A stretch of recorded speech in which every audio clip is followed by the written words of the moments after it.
নিজের জীবন বাজি রেখে শত শত শিক্ষার্থীর প্রাণ বাঁচালেন এক প্রধান শিক্ষক।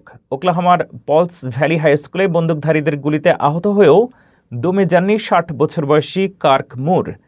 সিসিটিভি ক্যামেরায় ধরা পড়া সেই শিউরে ওঠা ভিডিওটি এখন বিশ্বজুড়ে ভাইরাল। ২০ বছর বয়সী ভিক্টর হকিংস দুটি সেমি অটোমেটিক পিস্তল নিয়ে স্কুলে প্রবেশ করে তাণ্ডব শুরু করে।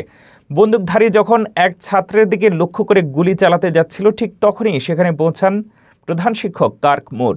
হামলাকারী সরাসরি তার মাথায় বন্দুক তাক করে ট্রিগারে চাপে, কিন্তু গুলিটি লক্ষ্যভ্রষ্ট হয়ে মুরের পায়ে লাগে। আহত অবস্থাতেই অবিশ্বাস্য শক্তিতে হামলাকারীকে জাপটে ধরেন তিনি। ধস্তাধস্তির এক পর্যায়ে তাকে বেঞ্চের উপরে আছড়ে ফেলেন এবং হাত থেকে অস্ত্রটি কেড়ে নেন। পরে অন্য স্টাফরা এসে তাকে সাহায্য করেন। পুলিশের মতে, প্রধান শিক্ষকের এই নির্ভীক পদক্ষেপ না থাকলে ঘটতে পারত ভয়াবহ এক ট্র্যাজেডি। বর্তমানে কার্ক মুর সুস্থ হয়ে উঠেছেন এবং পুরো আমেরিকায় তাকে হিরো হিসেবে সম্মান জানানো হচ্ছে। সাহসের কাছে হার মানল সন্ত্রাস। ওকলাহোমার এই ঘটনা আজ সবার জন্য বড় এক অনুপ্রেরণা।